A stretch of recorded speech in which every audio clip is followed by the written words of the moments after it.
I'm going to do a speech on how to change a tire. The purpose of this speech is by the end of the speech, the audience, y'all, will know how to change a tire and be more familiar with it. As much training that we get, it seems that when something simple needs our attention, it needs to be fixed, a lot of us blank out and don't know what to do. Something as simple as changing a tire seems like an impossible task.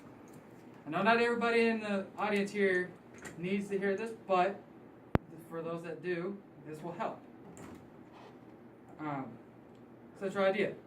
Since we are on the road for about 12 hours every day on shift, I felt that this concept of how to change a tire would help us in the near future.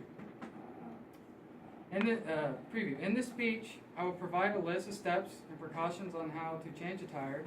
These steps will include a brief description of the task at hand, and also the causes of what causes a flat tire. Body outline. There are many situations in which you would need to change a tire.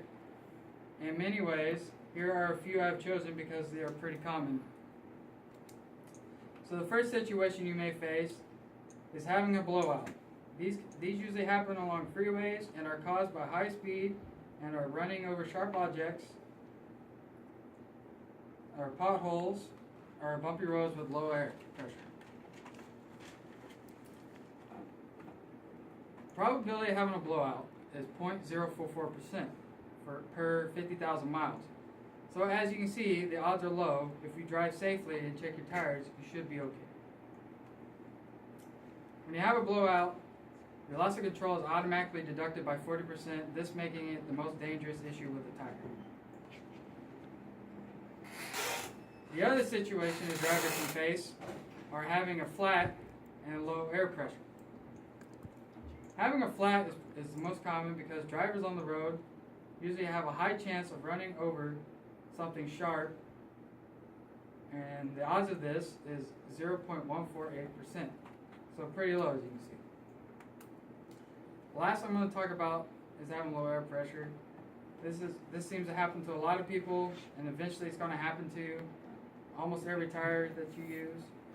This can simply be fixed by checking the pressure 2 to 3 times a week, or when you notice they're low. Now I'm going to talk about the steps and procedures on how to change a tire.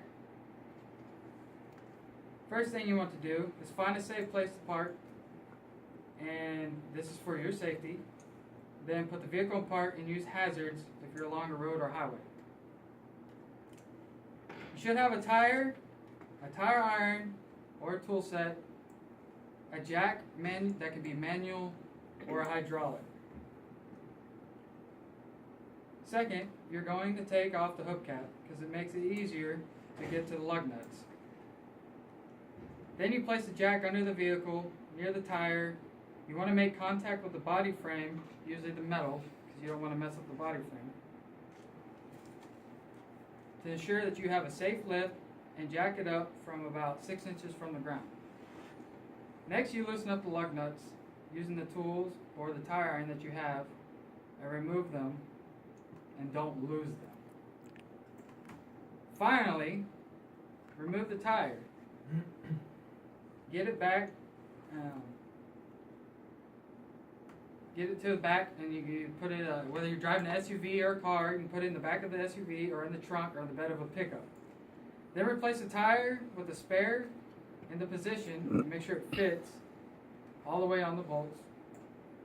Next, apply lug nuts with your hands.